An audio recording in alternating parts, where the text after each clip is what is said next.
নমস্কার বন্ধুরা, আর জি কুকিং চ্যানেলে আপনাদের সবাইকে স্বাগত। আজকে নিয়ে হাজির হয়ে গেলাম দারুণ স্বাদের বেতো শাকের ভর্তা বা বাটা রেসিপি নিয়ে। তো চলুন শুরু করা যাক। প্রথমে একটা কড়াই গরম করে একটা শুকনো লঙ্কা, 3টে কাঁচা লঙ্কা আর 1 মুঠো পরিমাণে রসুন দিয়ে দিলাম। প্রথমে রসুন, শুকনো লঙ্কা, কাঁচা লঙ্কাটাকে ভেজে নেব। দেখুন রসুন কাঁচা লঙ্কার গায়ে কিন্তু একটা পোড়া পোড়া দাগ চলে এসছে।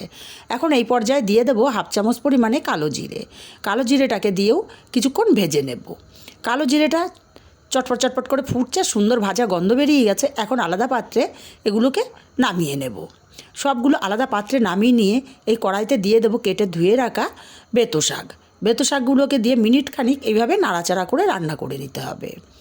মিনিট খানিক নাড়াচাড়া করতে করতে বেতো শাকটা অনেকটাই কমে গেছে আর শাকের থেকে জল ছাড়তে শুরু করেছে।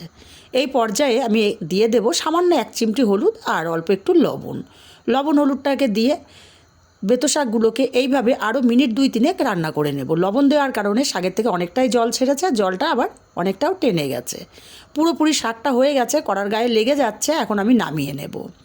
আমি শিলপাটাতে সব রসুন, কাঁচা লঙ্কা, শুকনো লঙ্কা, কালো জিরে দিয়ে দিলাম। প্রথমেই বেটে নেব। শিলপাটাতে বাটলে টেস্ট কিন্তু হয় দারুণ। লঙ্কা, রসুন, কালো জিরে সব বাটা হয়ে গেছে। এখন বেতো শাক দিয়ে দিলাম আর দিয়ে দেবো এখানে পেঁয়াজ কুচি। আমি এখানে কাঁচা পেঁয়াজ ব্যবহার করছি। এবার মিহি করে আমি বেটে নেব। টোটাল আমি 3 বারে বেটে নিয়েছি, মিহি করে বাটা হয়ে গেছে। এবার বেতো শাকগুলোকে এক জায়গায় করে নেব।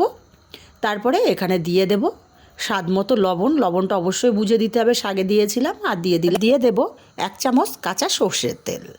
সব কিছু খুব ভালো করে মাখিয়ে নিতে হবে। বন্ধুরা, এরকম একটা রেসিপি থাকলে গরম ভাতে কিন্তু আর কিচ্ছু লাগবে না, কিচ্ছু না। এবার একটা আলাদা প্লেটে নিয়ে নিলাম আর উপর থেকে একটু কাঁচা সর্ষের তেল আবারও ছড়িয়ে দিলাম। তাহলে তৈরি হয়ে গেল আমার বেতো শাকের ভর্তা বা বাটা। রেসিপিটা কেমন লাগলো কমেন্ট করে জানাতে ভুলবেন না। ভালো লাগলে কাছের আত্মীয় স্বজন, বন্ধুবান্ধবের কাছে শেয়ার করতে ভুলবেন না।